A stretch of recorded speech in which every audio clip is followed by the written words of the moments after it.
Welcome, this is Sananda. It's an interesting question for almost everyone. What happens when you die? What's the next installment, the next chapter? Always assuming there is one, and we are assuming there is one. So to be clear, right from the beginning, from our point of view, it is not that you are a permanent presence in the universe. It is that the universe is a temporary presence in your life, your being.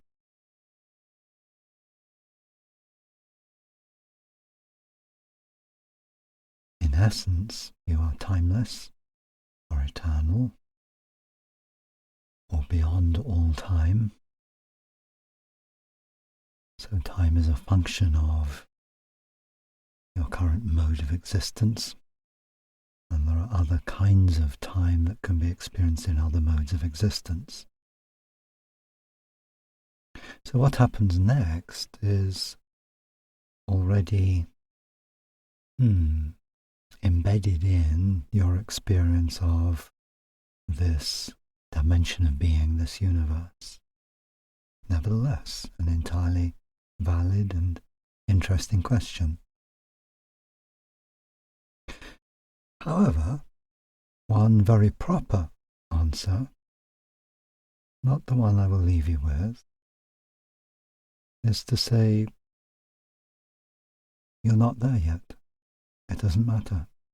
Wait till you get there. Concentrate on the present. Let the future look after itself.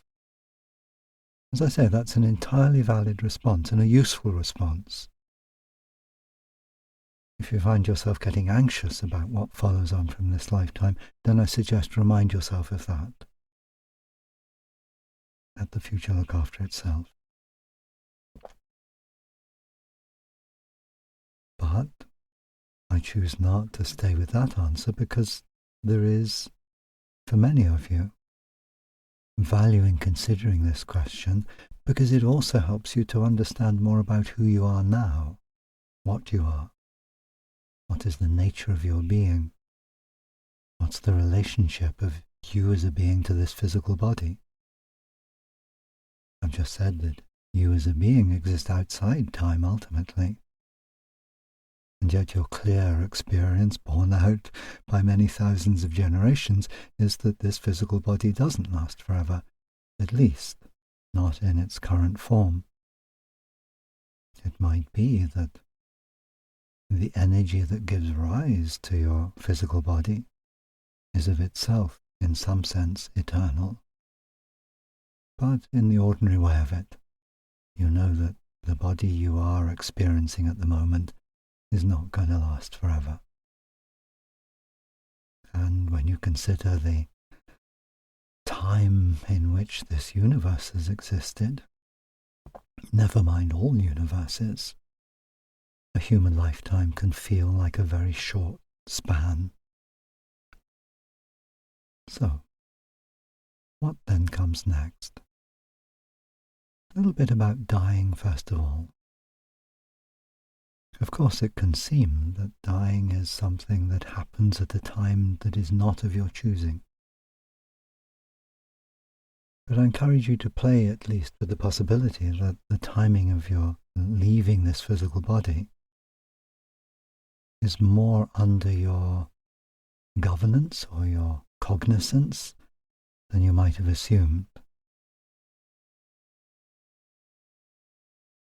That as a being, you monitor the progress of your physical life with great closeness, great attention,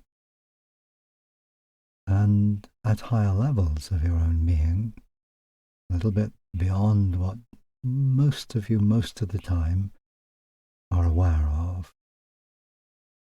There is real choice being made by you.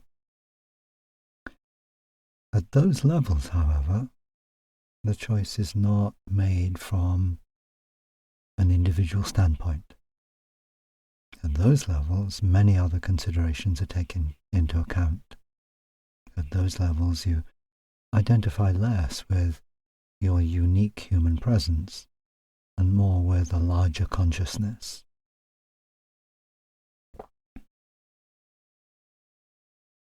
What then does happen next?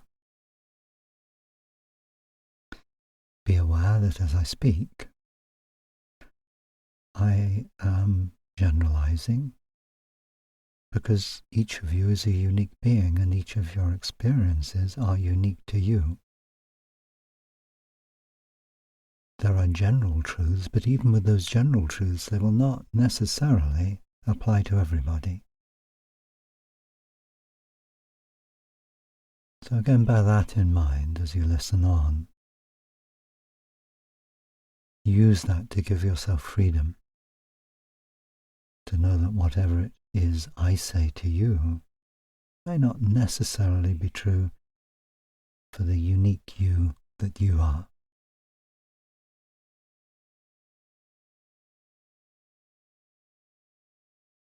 For most, dying is a pleasurable experience. For those of you who have been with someone you loved as they've died,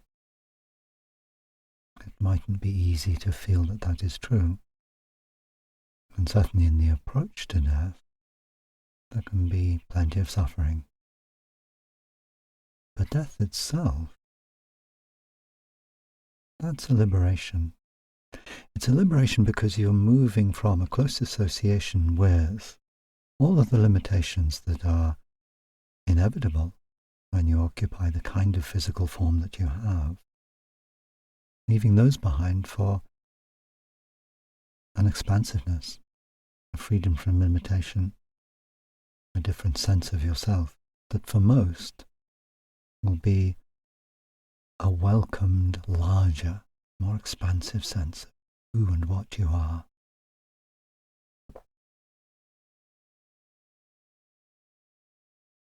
And so imagine yourself shortly after the death of your physical body. As I've said, everyone is different. But let us presume that you experience yourself as being quite well prepared. Death has not come to you as a surprise. You have some feeling, perhaps a memory from other experiences of dying in other lifetimes, that this is not such a difficult or unfamiliar business, and that reorienting yourself after that liberation from a strong connection with the physical body and the physical world is quite easily and quickly accomplished. Of course, this is not true for everyone. For some, there can be considerable difficulty in adjusting to that changing condition.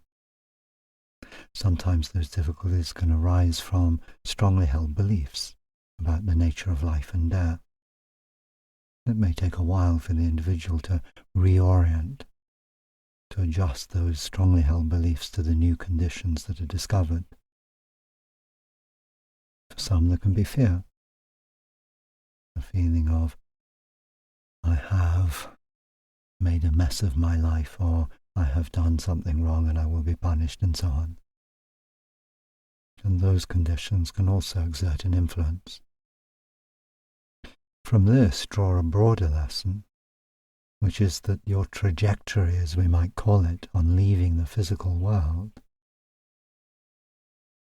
is conditioned to a considerable degree by pre-existing beliefs and ideas that you've held. Those don't necessarily stay with you for all that long, but initially they're there. So though I speak of liberation, this does not mean that you, the being, totally leave behind all of the experience of having been human. Far from it. You came here to learn, to grow.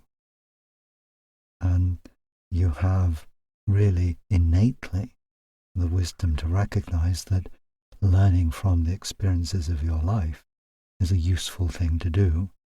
And having passed the threshold from physical life to physical death, a recognition that will come for most very quickly that there is still much to learn from the experiences you've had, that it isn't solely the job of a happy old age, shall we say, to look back down your life and learn all the lessons it has to offer. No, there are plenty more to follow after you leave this lifetime, not least because your perspective changes. Not just the sense of being more liberated from the limitations of the physical. There's worth saying more about that. For example, when you're a physical being, you're used to having 5 or so physical senses. As you emerge from that connection with the physical body, you can quickly realize that you have many more senses than those 5 or 6 or whatever you felt you had in this human life. And all of those additional senses give you fresh perspectives on the life you've been living. That trajectory I spoke of, for some, will include continuing quite a close identification with what for simplicity we'll call your personality self. The person you knew yourself as, the ideas you had, the enjoyments you had, the sufferings you experienced, and so on. There can be for many a freedom from those, but they still can be there as a kind of shaping. For others, that sense of the personality self may be quite quickly dissolved. So to give some sort of structure to this process, you leave the physical body, but you don't leave behind, at least not straight away, the energy field that allowed you to experience a human life, to draw to you the atoms, the molecules, the cells that were your physical body. And that template for a physical life is multi-layered and highly complex, as you might expect. For simplicity, we could say that it is something like a Russian doll. That is to say, that there are layers. And in the context of a human life, then, we might say your physical body is the outer layer, you shed that, but then there are other layers upon which you built the experience of physicality. Broadly, we may say that your passage then on from this earthly life, when you choose to leave the earth plane, and that will vary. Some want to be around those they've loved for a while. Others will feel, no, I don't need to linger. I can be away. Very considerable variations there. There's no right or wrong about this, just what suits the individual. But in that movement on from the earth plane, then there is something like a reverse of the journey into this reality that we've characterized as a journey through the energy field of the sun, and the sun grants to you some very important aspects of the energy template you use to gather physicality to you. So that reverse journey then gives you an opportunity to shed, layer by layer, the template or series of templates that you use to give yourself human experience. And the number of those layers that you shed, and there are many of them, will vary from individual, from the choices that you make. Those choices are not, again, personal choices. Your personal choice comes into it, but they are not solely personal choices. There are certain kinds of laws governing this process, this next stage of your journey.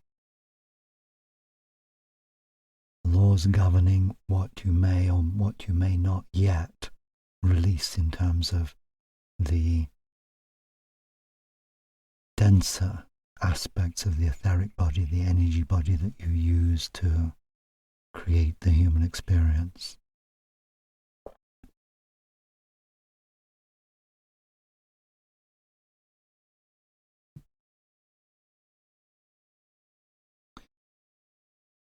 one of those laws, again I'm speaking in fairly general ways here, that governs how much of your energy field you can release as you leave this earth plane. One of these laws relates to the experience of growing that has been yours. We might say how well you have taken on board, embodied the lessons you have learnt through life. Here I hesitate a little and wish to convey to you this hesitation,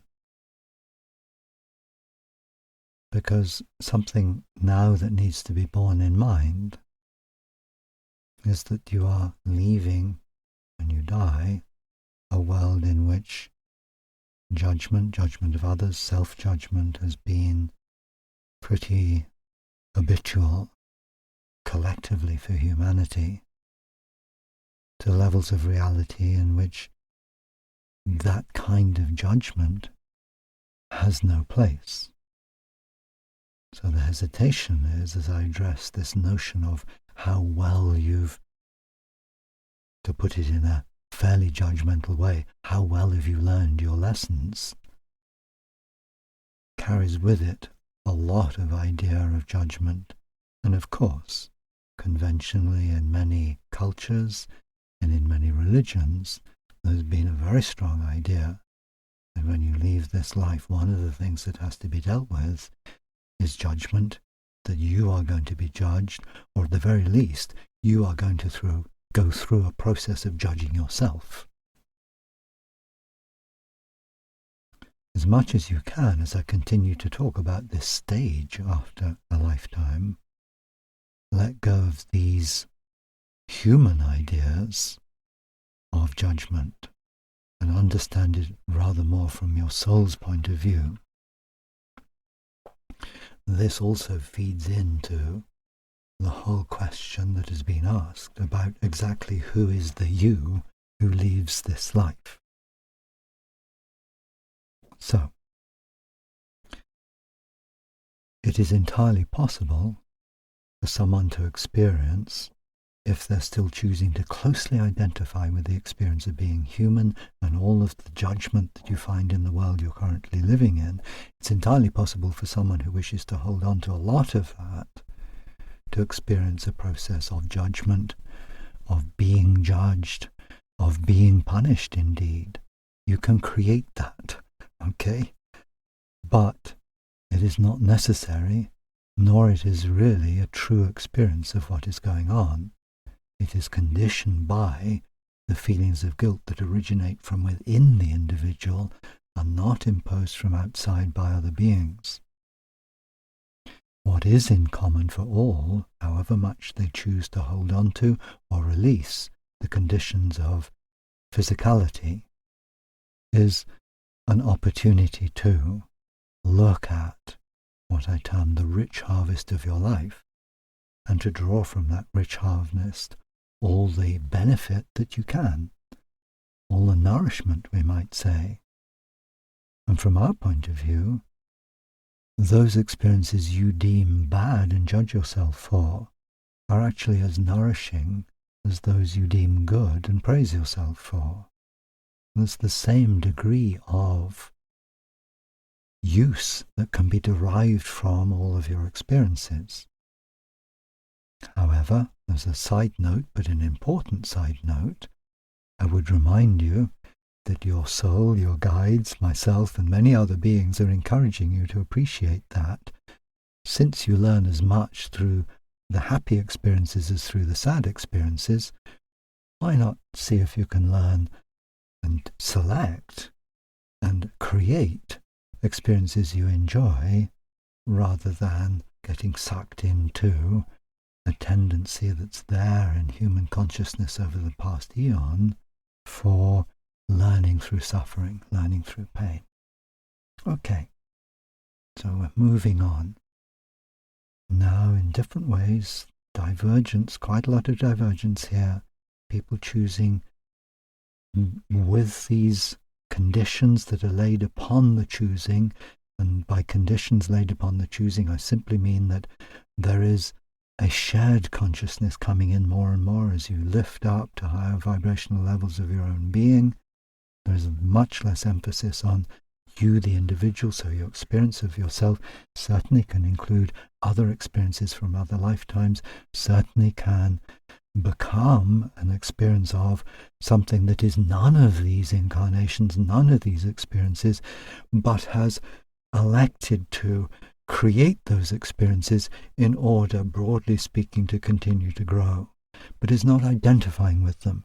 So the degree of identification you have with your experiences, that changes as you shed more and more of the conditionality of an energy field that gives rise to a human, a physical experience.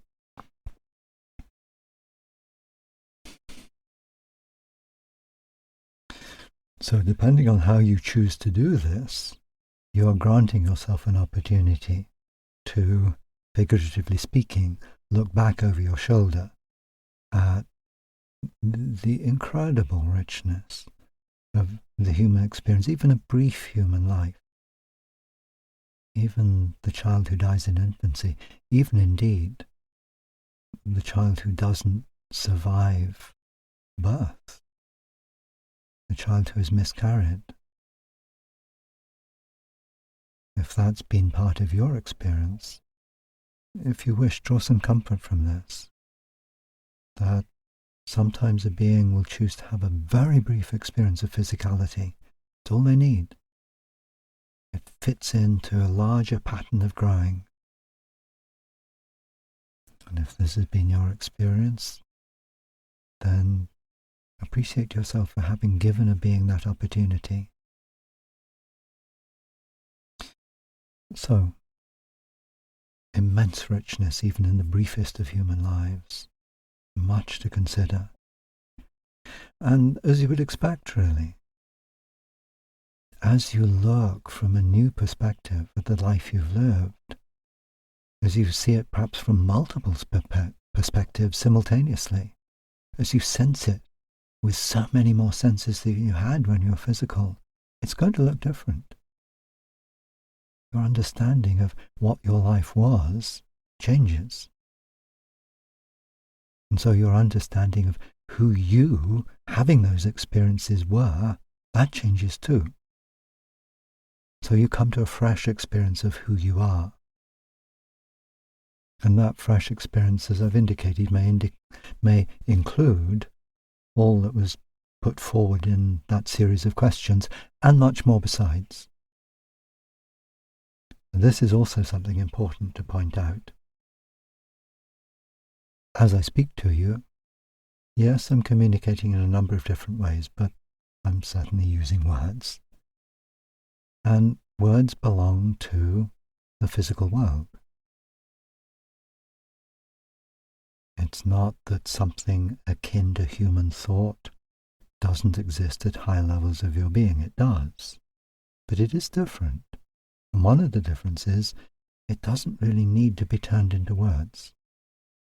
As soon as you turn the flow of mental energy into words, you're turning a river into a series of little dots that can approximate to the idea of a river, but they're not the river.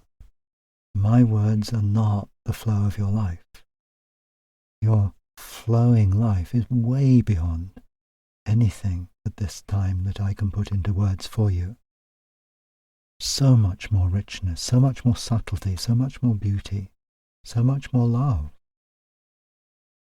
And if you take anything away from what I'm saying on this occasion, I would encourage you to appreciate that whatever your personal opinions about the success or failures you've had in this life, you are actually loved beyond anything you can begin to measure while you're in human form. And if you have the opportunity to experience death as something that you know you're approaching consciously, then know that.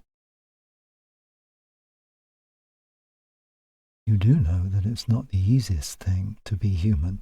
You all know that. But you may not always fully appreciate that your willingness to do this draws spellbound admiration from many beings. And whoever, just for a moment, think of someone you consider to be a villainous presence in the world, someone who's really messing things up for everybody else. That's a beautiful being too.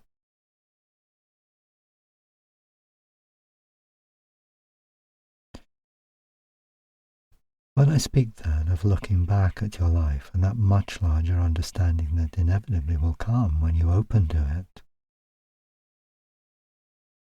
am I then saying, when I speak of a rich harvest, and I encourage non-judgment, speak of non-judgment of that world beyond, am I then saying that your life is without consequences? Not at all, no. Every action in this life has consequences. Every briefest thought has consequences.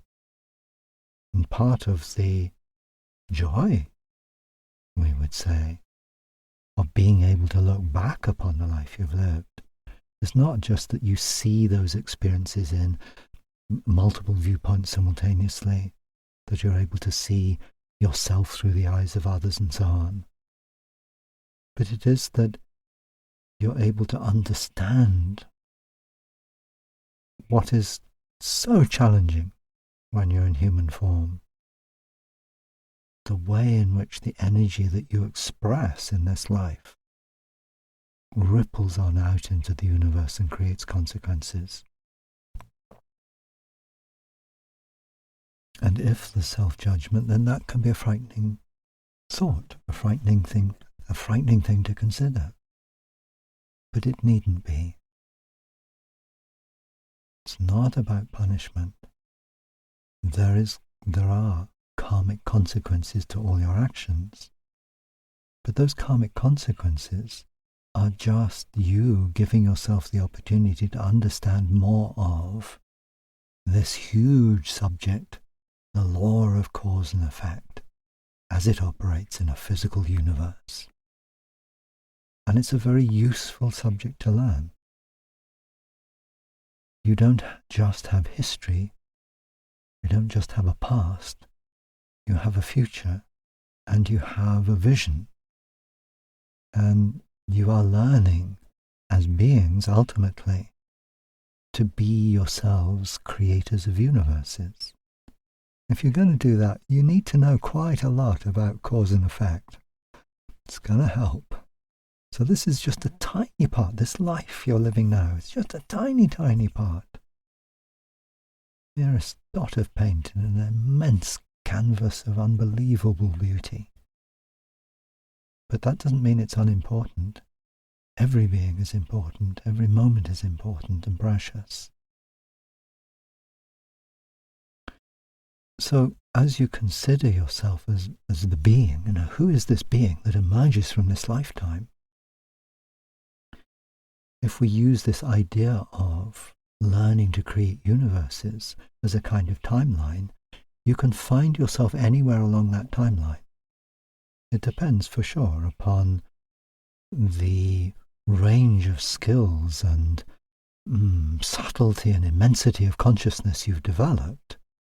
But intrinsically, you can find yourself anywhere along the timeline, from identifying strongly with who you are right now, living this physical life, your personality self, your physical body, anywhere to a creator of universes who is on a journey to merge with the source of all, the ultimate source. And you can not only be locating yourself at one point on that spectrum, but you can be at multiple points simultaneously along that spectrum. And that can include an awareness of, if you choose, all of the incarnations that you've had, all of the adventures you've had, all of the different dimensions, an opportunity to say, right, how does this life I've been living, now that I've had an opportunity to look at it, to absorb, to understand, to explore, how does that fit in with all these other adventures, all these other explorations? And then not just mine, but there's my soul group, and then my group of soul groups, and then the magnificence of all souls that exist. And then there are so many different ways of expressing beingness, that this human expression is just one way, and you have at your fingertips, or whatever constitutes your fingertips in these subtle energy spaces that become yours. So many different modes of expression. So there is no limit really to how rich you can discover that being is, who is being you, living this life, having the rich experiences of this life. Every tiny, momentary experience in this life is itself a universe. It can open up to reveal to you a universe of, in the broadest sense, experience that is yours. Okay. Thank you so much for listening. And with much love, go well.